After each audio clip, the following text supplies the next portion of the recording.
Assalamualaikum warahmatullahi wabarakatuh. Apa kabar masyarakat cerdas hukum? Ketemu lagi nih kita di Penyuluhan Hukum Elektronik bersama saya Erika, penyuluh hukum dari Kementerian Hukum dan Hak Asasi Manusia Republik Indonesia. Anyway, kali ini kita akan membahas mengenai perjanjian yang ternyata dibatalkan secara sepihak.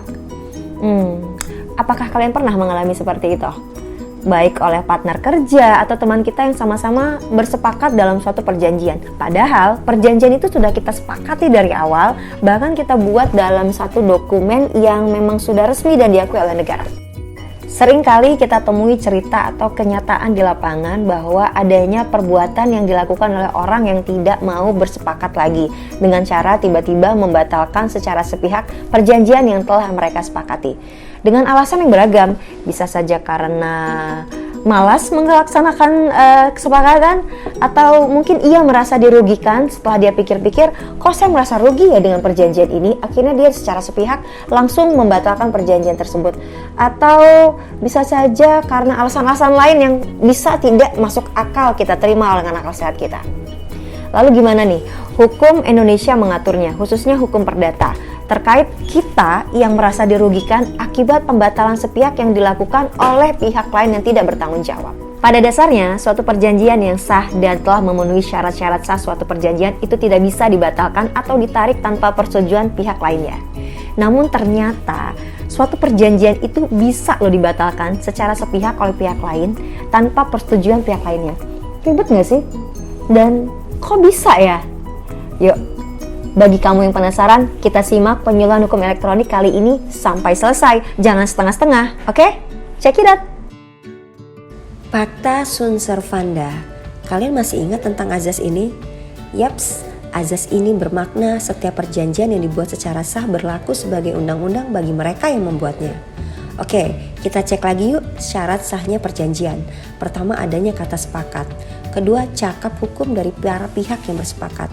Adanya objek perjanjian, dan terakhir adanya sebab yang halal.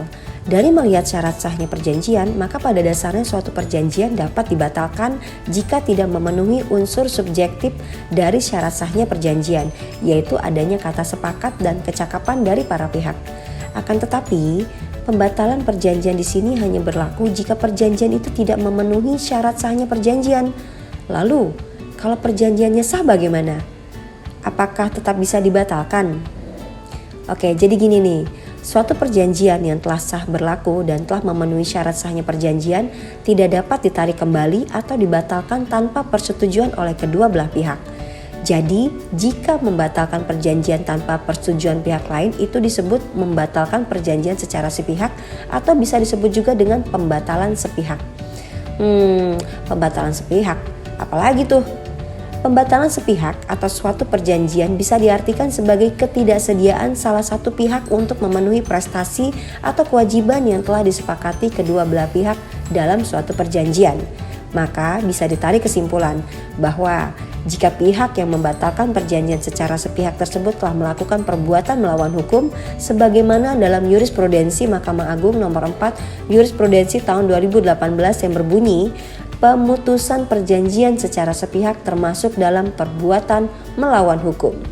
For your information, sebenarnya bisa saja salah satu pihak untuk membatalkan perjanjian apabila ada alasan-alasan yang cukup menurut undang-undang. Salah satu contohnya misalnya perjanjiannya harus timbal balik, terus ada terdapat puan prestasi oleh pihak lainnya, dan pembatalannya pun harus dimintakan kepada pengadilan. Bagaimana menurutmu? Oke, masyarakat cerdas hukum, gimana? Sudah menyimak video penyuluhan hukum secara singkat mengenai pembatalan perjanjian secara sepihak? Ada yang ditanyakan atau malah tambah bingung nih? Buat kalian yang masih bingung atau masih kurang puas dengan penjelasan video tadi, kalian bisa menambahkan atau menuliskannya di kolom komentar. Saya tidak tertutup terhadap saran ataupun masukan atau bahkan kritik dari semua masyarakat cerdas hukum. Karena saya menyadari sekali, karena saya juga masih proses belajar. So, ayo kita sama-sama menuju masyarakat Indonesia yang cerdas dan berbudaya hukum dan tetap mengedepankan etika-etika kesopanan dan kesusilaan. Sampai jumpa lagi di video penyuluhan hukum lainnya. Saya mohon maaf apabila ada kekurangan. Salam cerdas, salam pembaharuan, dan kumham pasti. Wassalamualaikum warahmatullahi wabarakatuh.